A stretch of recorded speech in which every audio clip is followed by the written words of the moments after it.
আসসালামু আলাইকুম বন্ধুরা, আপনারা সবাই কেমন আছেন? আলহামদুলিল্লাহ, আমি অনেক ভালো আছি। আশা করি সবাই ভালো আছেন। তো আমি আজকে নিয়ে আসলাম আমার একটা ছোট্ট ভিডিও। সেটা হচ্ছে মিক্সচার। এটা হচ্ছে অনেক জাতের বাদামের মিক্সচার বাদাম, যেটা আমরা বাজার থেকে কিনে খাই। আমি কয়েকদিন আগে একটা মিক্সচার বাদাম কিনে আনছি, কিন্তু খেতে পারিনি। তাই আমি নিজেই ঘরে মিক্সচার বানাচ্ছি। এই যে খেজুর কেটে নিয়েছি, তিল আমার ঘরে ছিল, তিল, এখানে কালো জিরা, তারপরে হচ্ছে কিশমিশ, এই সব কিছু আমি কিনে নিয়ে এসেছি বাজার থেকে। তারপরে হচ্ছে এটা হচ্ছে কাঠবাদাম, তারপরে হচ্ছে কাঁকরোট, আর আরও আছে। আমি এগুলো সব বাজার থেকে কিনে নিয়ে এসেছি।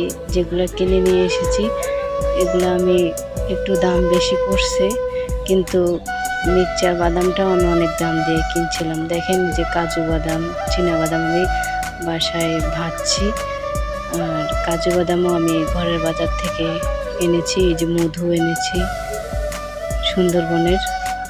আমি এগুলো দিয়ে এখন এই যে মিক্সচারটা বানাবো। এটাতে আমার খরচ বেশি পড়ছে, কিন্তু এটা হিসাব করতে গেলে যেগুলো আনছি এগুলাতে আমি অনেক দিন চলতে পারবো। আরও আছে অনেকগুলা আমার ঘরে, এগুলো শেষ হলে আমি আবার নতুন করে বানাবো।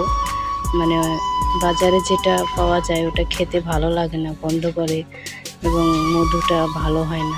আর এটার মধ্যে যা দিছি সব ভালো জিনিস দিছি, এটা খেতেও ভালো লাগে আর শরীরের জন্য অনেক উপকার।